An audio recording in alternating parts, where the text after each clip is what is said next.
Ladies and gentlemen, boys and girls, dinner time is here. That's right. We're talking about Hannibal Season 2, Episode 1 on Dish by Dish.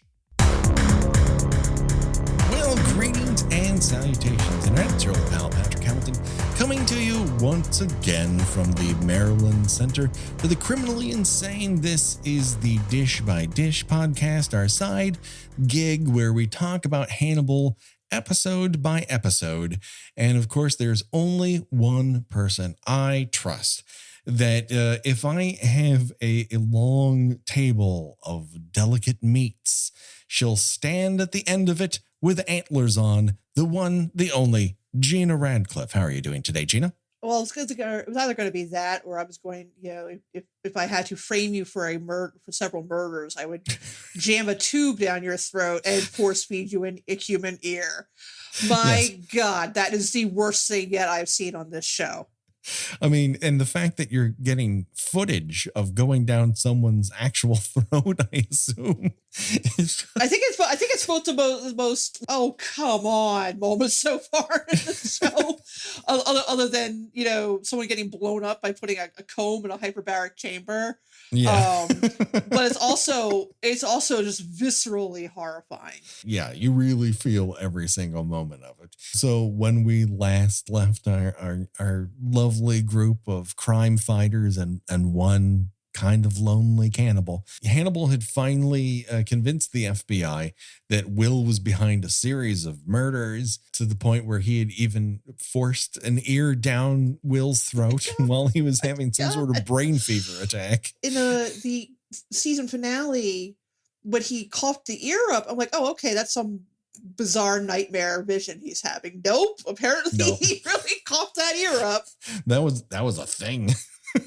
that straight happened. Yeah, that ear was in his belly. So he's been carted off to criminally insane jail, and we pick up the action with meat, glorious meat. Also, this is 3 months from where the actual start of the season will happen, but we see Hannibal and Jack go toe to toe in a very choreographed fight, but Lecter eventually gets the upper hand, and we leave it with Jack spurting blood from a neck wound trapped in a wine cellar. And then, like a Lifetime movie, we flash back, SpongeBob voice, 12 weeks earlier. Yeah, that's an interesting way to open up the season. Yeah, it gives it a ticking clock.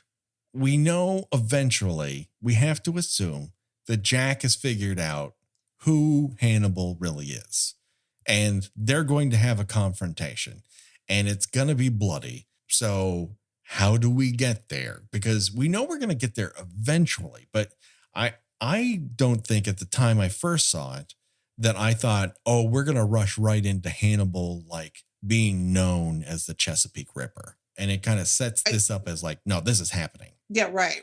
Yeah. And then if you're new to the show, you're like, but isn't there a season 3? Yes, there is a season 3. Right. We flash back to Hannibal preparing dinner for Jack. He's making sushi. It looks so fucking good. It really does. So fucking good. He's got that sea urchin. Yeah, the sea urchin looks great. We do know that is sea urchin, but we don't know that all of the sushi is really sushi, because when Jack asks what kind of fish this is, Hannibal responds, he was a flounder. He was a flounder. Okay, I get it now. He's feeding him someone's lymph nodes or something. I expected when he says that, cuts to a scene of him trying to murder someone, and the guy just flailing around, just flopping like a fish. Yes. And as Hannibal also says during this dinner scene, quote, I never feel guilty about eating anything. And I think that's a very true statement on his part. People, for normal people, it'd be like, I don't feel guilty about taking that second piece of chocolate cake. Right. For Hannibal, it's like, I don't feel guilty about eating that man's tongue. No, he wanted to eat that man's tongue, and that's the way it's going to go.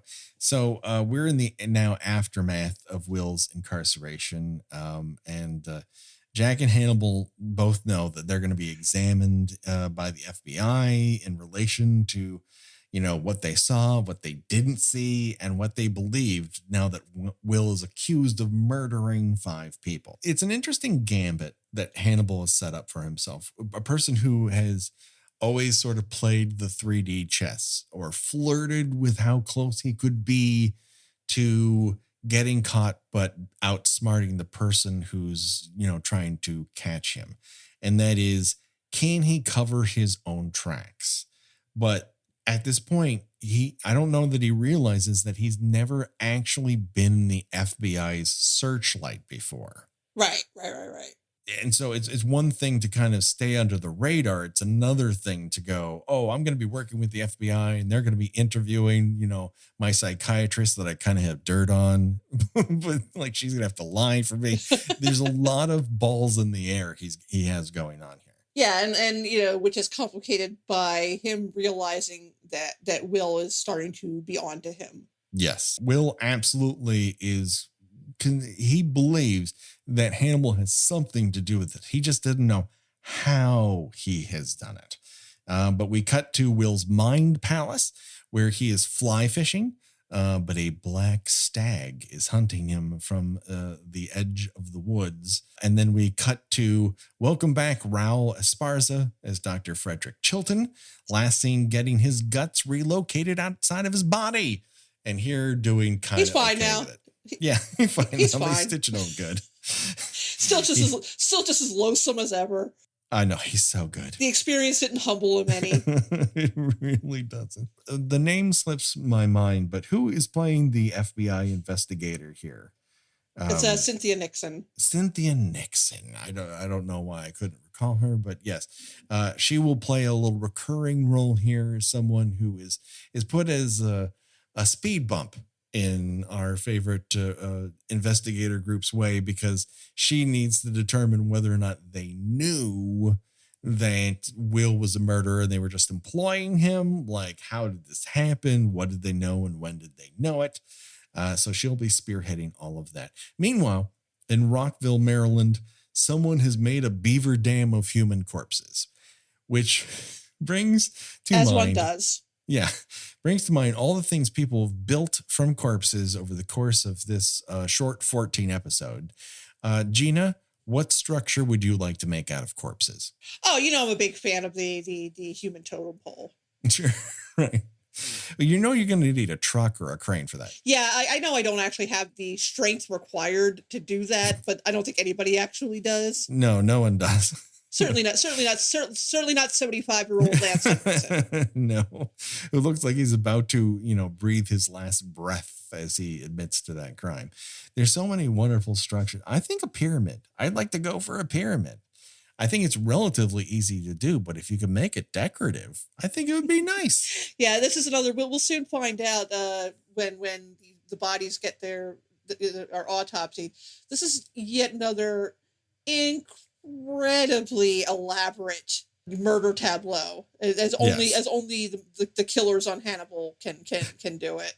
Yeah, That's I'm right. thinking about. I used to be. I'm sure I mentioned before that. I used to be pretty into true crime before it became trendy. Sure. And the vast majority of serial killers, when they dispose of a body, they basically toss them out of a car, send them rolling down a hill, leave them in a ditch. They don't go through these elaborate preservation techniques where they fill them with resin and then artistically arrange them. No, every murder in Hannibal is like a crafting seminar. It is. It's like, how you can find these killers? Go to the local Michaels. How many Michaels are filled with serial killers right now, Gina? Do you think? Just stocking up on resin and paint to give the bodies that perfect, undecomposed color. So many crafting opportunities. I mean, we know Hobby Lobby is where mass murders happen, but Michael's is where the real art is happening, I think, in murder. So we now cut to Bedelia's house, which is, oh man, if there's any house in this show, man, Bedelia's house is hot. She's got to be charging like $700 an hour for those therapy appointments I mean, those windows to are afford a joint fucking like that. gorge.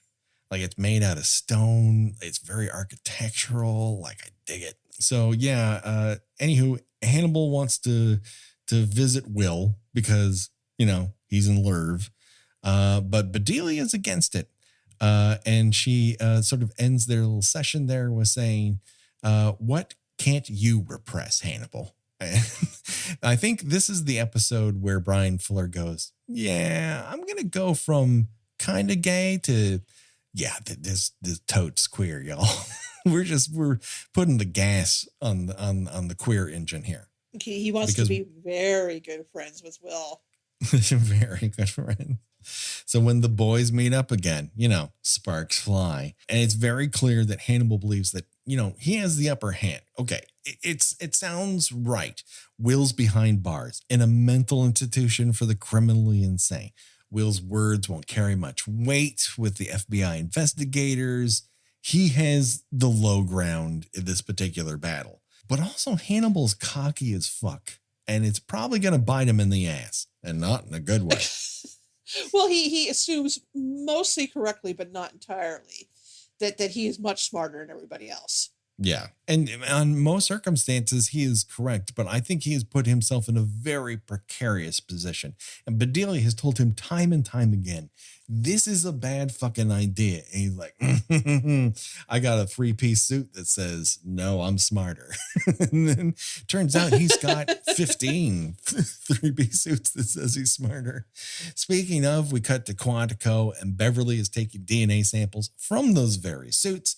Beverly states that the physical evidence is stacking up against Will, and she's not too happy about it.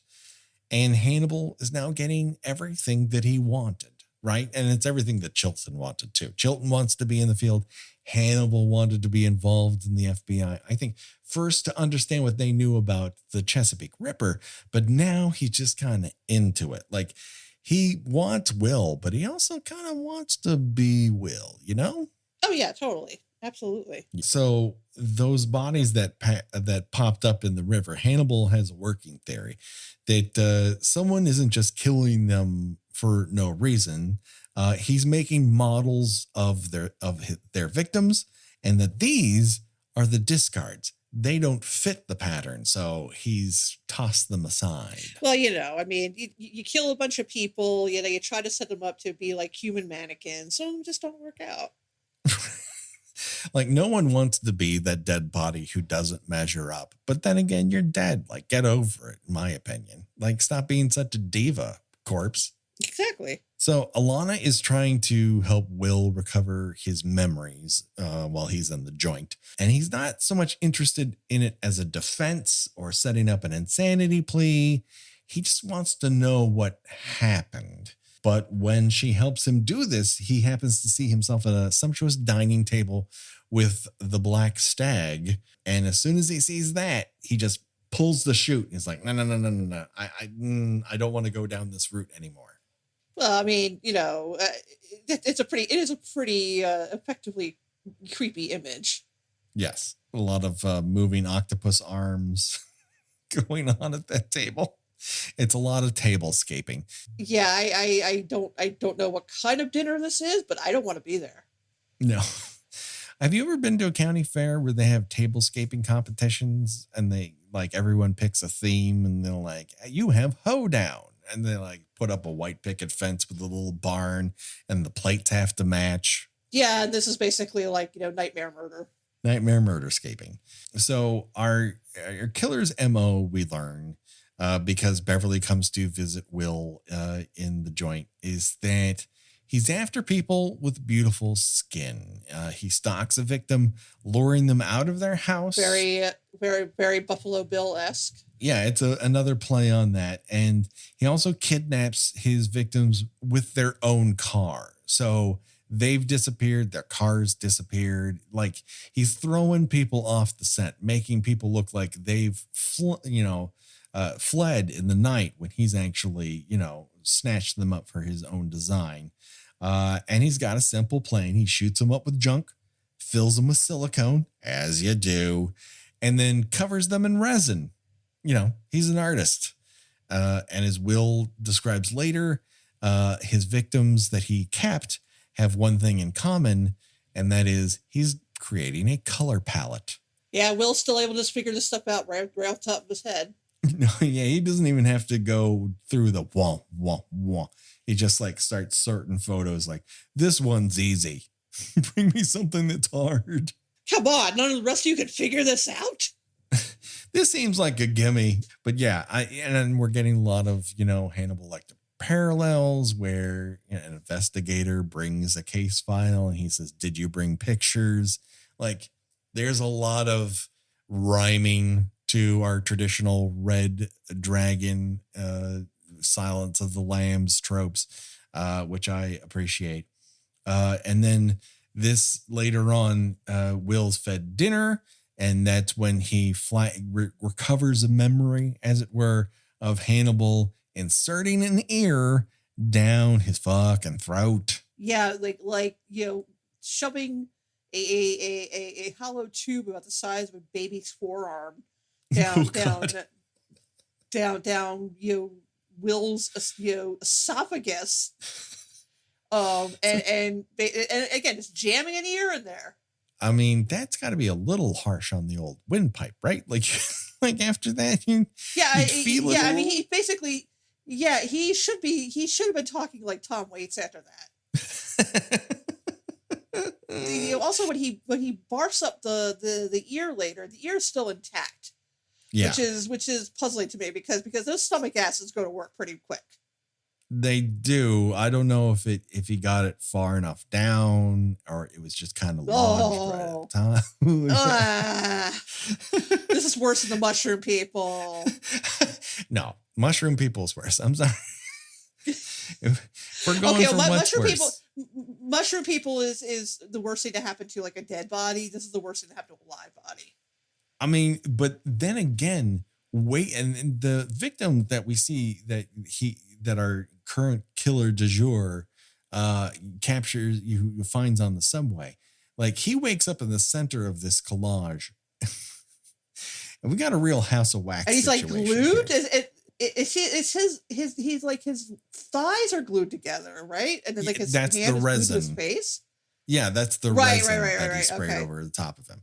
So he's basically glued via resin, and like his hands glued to his face, and his thighs are connected. And it's like, oh my God. Oh, there's not enough heroin in the world. Why didn't he give him more heroin? Also, there's a scene early when they find the rejects, I guess, the bodies that the current serial killer is got rid of. The person that discovers him, like, he kind of puts his hand on one of the body's faces and accidentally like scrapes away like a bunch of skin off their face. And I'm like, I'm sitting by myself and like watch this. I'm like, oh, that's gross. Like, just takes off a jowl with a swipe. Right. And just very conversational. I'm like, oh, that's gross. Yeah. Oh, grody. Man, I tell you, I missed watching Hannibal. There was a very good reason why we had to put the brakes on a little bit, but it's just so comfortable to watch and so gross. It's so gross. It's so silly, but so good at the same time, which is a remarkable balance to maintain. Like, again, with the he just jammed an ear down his throat. I'm just like, get the fuck out of here. At the same time, but at the same time, I'm like, oh, of course he did that. Yeah. Because this is basically like a nightmare. Like this is not existing in any sort of, real space and time. It's just an extended nightmare. That sometimes, turns into sub nightmares.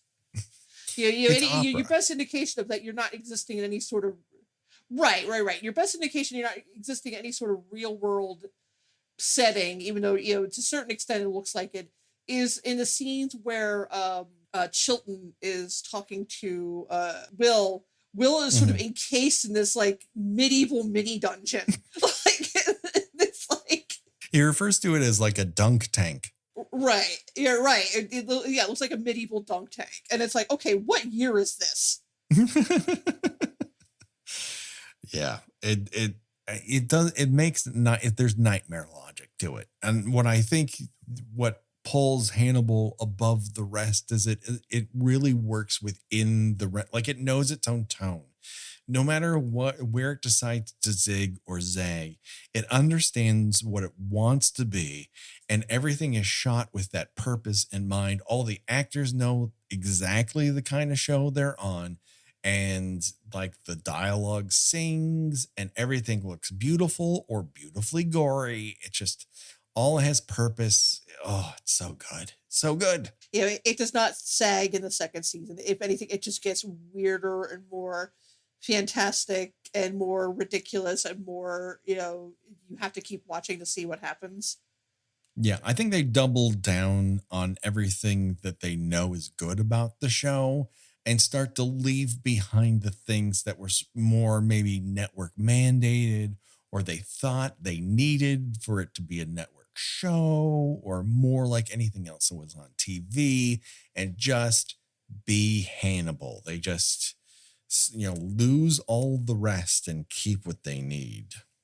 Yeah, and all I will say is if you are watching along for the first time, and I know a couple people are, if you hate Dr. Chilton, and you should, he's an awful character. Sure, and, I agree. If anything, God bless Raul Esparza. It makes him even more loathsome in this than he already is in Silence of the Lambs. Mm-hmm. Just wait, you will be satisfied. Yeah, there's more to come with his character. It's quite delicious. I think that's what it's delicious. It's hilarious. This is such a good season. I can't wait to revisit every single episode. And we're going to be doing it every other Friday in between our normal Kill by Kill. That's the way we operate.